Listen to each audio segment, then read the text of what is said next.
67th BPSC मुख्य परीक्षा आने वाले कुछ ही दिनों में आपकी संपादित होनी है। और मेंस के लिए देखिए सबसे महत्वपूर्ण चीज़ है कि अब आप लोग उत्तर लेखन खूब करें। जितना आप आंसर राइटिंग करेंगे उतना ही आप बेहतर होते चले जाएंगे। आंसर राइटिंग अनिवार्य रूप से करना सभी बच्चों को। डेली जो लोग मेंस लिखने जा रहे हैं 67th का, आप सभी डेली कम से कम 4-5 क्वेश्चन लिखिए, क्योंकि काफ़ी ज़्यादा शब्दों में आपको लिखना है तो आपकी प्रैक्टिस अच्छी होनी चाहिए। एटलीस्ट आपके पास कंटेंट भी होना चाहिए। तो अब देखिए टाइम तो कम बचा है। अब यहाँ पे देखिए क्या क्या बुक आपके पास होनी चाहिए एटलीस्ट, और बुक के पहले आपको क्या काम करना चाहिए इसको लेकर के मैं आपको कुछ बता रहा हूँ। फिर मैं आपको कुछ पुस्तकें भी बता रहा हूँ, और ये पुस्तकें आपको आपके पास होंगी भी। यदि हैं तो कोई दिक्कत नहीं है, और नहीं है तो फिर जो है आप ये पुस्तकें अपने पास रखिए, मंगवाइए। ठीक है, मैं कुछ बेहतर पुस्तकें आपको बता देता हूँ। सबसे पहली चीज़ है मुख्य परीक्षा के लिए कि आपके पास मेंस के प्रीवियस ईयर पेपर होने चाहिए। केबीसी नैनो के प्रीवियस ईयर क्वेश्चन पेपर आते हैं 67th मेंस के लिए। तो मेंस के लिए प्रीवियस ईयर क्वेश्चन पेपर लीजिए फर्स्ट थिंग। ये मतलब बहुत इंपॉर्टेंट है, आपके पास होना ही चाहिए। तो 67th बीपीएससी के लिए मेंस के लिए प्रीवियस ईयर क्वेश्चन पेपर ले लीजिए। पहला काम तो आप लोग ये कर लीजिए। ठीक है, दूसरा मतलब केबीसी नैनो का ले लीजिए, या एटलीस्ट और भी जो है मेंस के लिए जो भी मिलता है। तो उससे क्या है, एक आपको थोड़ा सा प्रीवियस ईयर क्वेश्चन का खुद एक तरीके से खुद बैठ करके एक रिसर्च कर लेनी है कि एटलीस्ट कौन से टॉपिक हैं जो टॉपिक लगातार बार बार पूछे जा रहे हैं, किन टॉपिक से क्वेश्चन ज़्यादा बन रहे हैं, क्वेश्चन पूछने की प्रवृत्ति और प्रकृति क्या है। इस पर मतलब खुद ही आपको एक बार मूल्यांकन करना चाहिए जो बच्चे एग्ज़ाम देने जा रहे हैं। ठीक है, अपने स्तर पर ज़रूर करिए, बहुत ज़रूरी है। बाकी देखो आंसर राइटिंग हम भी करवा रहे हैं, संस्थान के द्वारा आंसर राइटिंग करवा रहे हैं, लेकिन मैं हमेशा आपको कहता हूँ कि आप लोग एक बार स्वयं से भी देखिए, है ना, ये बहुत ज़रूरी होता है। बाकी हम आपको करवा रहे हैं साथ में। इसके बाद दूसरा काम आपको करना है कि आपके पास कुछ बेसिक बुक होनी चाहिए। जो टॉपिक वहाँ पे बहुत इंपॉर्टेंट है ना, उन टॉपिक्स को आपको किन बुक से पढ़ना है। मतलब कंटेंट चूँकि ज़्यादा चाहिए तो कंटेंट के लिए बुक भी आपके पास अच्छी होनी चाहिए। तो देखिए एक तो आपका जो है आपका सामान्य हिंदी वाला क्वालिफाइंग पेपर है, तो मैं अभी उसके बारे में बाद में चर्चा कर लूँगा। लेकिन पहले बात करता हूँ जो सामान्य अध्ययन का प्रथम प्रश्न पत्र है और सामान्य अध्ययन का द्वितीय प्रश्न पत्र है। देखिए सामान्य अध्ययन प्रथम प्रश्न पत्र में आधुनिक भारत का इतिहास स्पष्ट रूप से लिखा हुआ है, और क्वेश्चन भी बहुत सारे पूछे जाते हैं।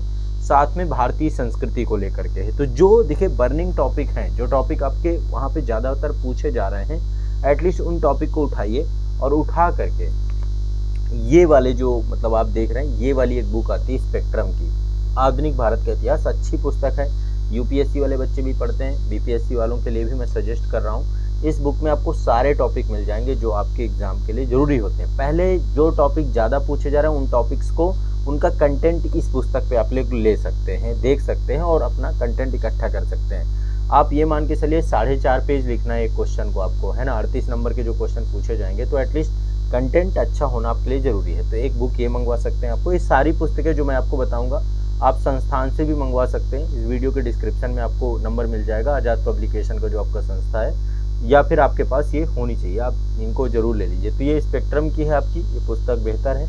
ठीक है, एक तो ये पुस्तक है। दूसरा देखिए कला एवं संस्कृति की बात भी करता है, तो कला एवं संस्कृति में बहुत सारी पुस्तकें, बट मैं आपको एक अच्छी पुस्तक बता रहा हूँ। अच्छी पुस्तकें नितिन सिंघानिया की आती है। मैं नहीं कह रहा पूरी पुस्तकें पढ़िए क्योंकि अब इतना समय नहीं है, बट जो टॉपिक आपको लग रहा है वो प्रीवियस ईयर क्वेश्चन से आइडिया लगेगा आपको कि ये टॉपिक, वो आंसर राइटिंग में हम भी करवा रहे हैं, आप देख सकते हैं लगातार।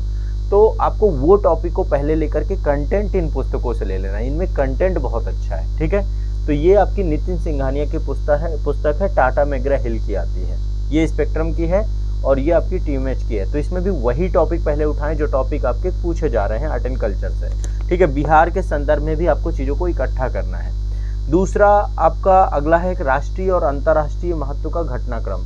देखो जो करंट अफेयर्स के टॉपिक हैं, एक मंथली मैगजीन कोई ना कोई आप लोग जरूर पढ़ रहे होंगे, ये मैं उम्मीद करता हूँ कि एटलीस्ट एक आपको मंथली टॉपिक, मतलब मंथली मैगजीन में क्या होता है ना, अब जैसे मैं हमेशा कहता हूँ कि यदि आप मतलब मेंस ओरिएंटेड, बाद में पहले तो पीटी ओरिएंटेड बहुत सारी मैगजीन बच्चे पढ़ते हैं, बट मैं हमेशा कहता हूँ कि एक मैगजीन लेके चलो। सिविल सर्विसेज क्रॉनिकल एक अच्छी मैगजीन है जो कि एटलीस्ट कवर करती है काफ़ी कुछ, मेंस ओरिएंटेड टॉपिक भी सारे कवर हो जाते हैं वहाँ पे जितने भी चीज़ें आती हैं।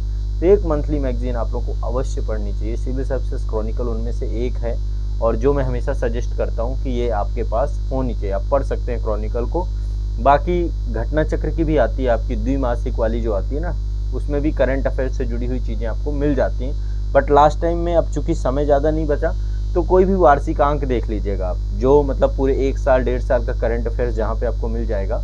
वार्षिकांक देखिएगा, फैक्चुअल और तथ्यात्मक के चक्कर में मत पड़िएगा, उसमें चीज़ें आपको मिलेंगी, तथ्यात्मक चीज़ें ही मिल जाएंगी। लेकिन एटलीस्ट यदि कोई बड़े आर्टिकल्स आ गए संपादकीय टाइप में, तो वो आपको मैगजीन में ही मिलेंगे। या फिर एक काम करिए, जो मैगजीन यदि मान लीजिए कहीं पे आपको उपलब्ध हो जाती हैं एक साथ करंट अफेयर्स की, तो उसके आर्टिकल जो इम्पोर्टेंट है उनको आप कर लीजिए, है ना। तो एटलीस्ट आपके पास करंट अफेयर्स का भी कंटेंट होगा, क्वेश्चन पूछे जा रहे हैं इससे, ठीक है। तो एक तो राष्ट्रीय अंतर्राष्ट्रीय घटनाक्रम से क्वेश्चन पूछता है आपका, IR वगैरह मतलब मान लो इससे जुड़ जाता है थोड़ा सा, लेकिन एटलीस्ट आपको। इसके बाद एक आपका मैथ से पूछता है, सांख्यिकी विश्लेषण, आरेखन और चित्रण को लेकर के। तो अब आपने NCERT पढ़ी है तो भी काम चल जाएगा, मतलब 11th मतलब ये आपकी 9th 10th की NCERT आती है, उससे काम चल जाएगा आपको। तो NCERT आपको पढ़नी चाहिए इसमें, 9th और 10th की NCERT आप पढ़ लीजिए, उसमें भी काम चल जाएगा। गणित की आती है आपकी, मैं आपको अभी NCERT दिखा देता हूँ उसके लेकर के। और इसके बाद ये राज व्यवस्था की पुस्तक है, देखिए पॉलिटी की। पेपर 1 में तो आपके 3 ही टॉपिक हैं, आधुनिक भारत का इतिहास है, कलम संस्कृति है, राष्ट्रीय और अंतर्राष्ट्रीय महत्व का घटनाक्रम है, और सांख्यिकी विश्लेषण, आरेखन और चित्रण का टॉपिक है, ठीक है। यहाँ पर ये बुक आप देख रहे हैं, ये पॉलिटी की बुक है, अच्छी बुक है, इसमें भी कंटेंट आपको खूब मिल जाएगा, मतलब सारे टॉपिक आपको उपलब्ध हो जाएंगे। जैसे राज्यपाल से क्वेश्चन पूछता है, या फिर संघवाद से पूछता है, कहीं से भी पूछता है, ये कुछ पुस्तक में आपको चीज़ें उपलब्ध हो जाएंगी। तो एक बार आप M लक्ष्मीकांत को पढ़ सकते हैं, कोई दिक्कत नहीं है। और देखो बिहार को लेकर के, मतलब ज़्यादातर क्वेश्चन बिहार राज्य के संदर्भ में पूछे जा रहे हैं। तो बिहार राज्य के संदर्भ को लेकर के एक तो इम्तियाज हुसैन की पुस्तक आती है आपकी, उसमें भी मतलब तथ्यों पे नहीं जाना, बट कंटेंट तो आपको मिल ही जाएगा। और एक डॉक्टर मनीष रंजन जी की पुस्तक है आपकी, बिहार सामान्य ज्ञान की, ये वाली पुस्तक जो आपकी है। तो ये पुस्तक भी अच्छी पुस्तक है, इसमें भी इन्होंने सारा कुछ दे रखा है, कुछ भी नहीं छोड़ा है, एटलीस्ट डिटेल से हर एक चीज़ को लिया है। तो मतलब इतना पॉइंट आपको मिल जाएगा यहाँ पे, तो आप लोग इस वाली पुस्तक में देख लेंगे। तो डॉक्टर मनीष रंजन की बिहार सामान्य ज्ञान है, एक ये वाली पुस्तक आपके पास होनी चाहिए। देखो भारत के भूगोल से भी मैं देख रहा था, बहुत ज़्यादा क्वेश्चन पूछे नहीं जा रहे, बट एटलीस्ट एक बुक यही है जिसमें मुझे कंटेंट ये है कि लिमिटेड है और अच्छा कंटेंट है। तो मेंस ओरिएंटेड जो है, महेश कुमार वर्णवाल की, कास्मास पब्लिकेशन की, है ना। तो महेश कुमार वर्णवाल की ये इंडियन ज्योग्राफी को लेकर के आप देख सकते हैं। मान लो पहले नहीं ज़्यादा पूछा गया ज्योग्राफी, तो शायद अब पूछा जाए, है ना। तो ये भी ध्यान रखना है आपको, ये वाली बुक आप ले सकते हैं, इसमें मेंस ओरिएंटेड आपको फिजिकल ज्योग्राफी तो नहीं दिया गया आपके सिलेबस में। आपके सिलेबस में भारतीय अर्थव्यवस्था और भारत का भूगोल, ये चीज़ें दी गई हैं, ठीक है। अर्थव्यवस्था के लिए परीक्षावाड़ी पढ़ सकते हो आप, है ना। परीक्षावाड़ी में मतलब मैं आपको रमेश सिंह बताऊंगा या फिर मैं आपको नितिन सिंघानिया बताऊंगा तो बहुत ज़्यादा लेंदी हो जाएगा। परीक्षावाड़ी की बुक भी अपने आप में ठीक है।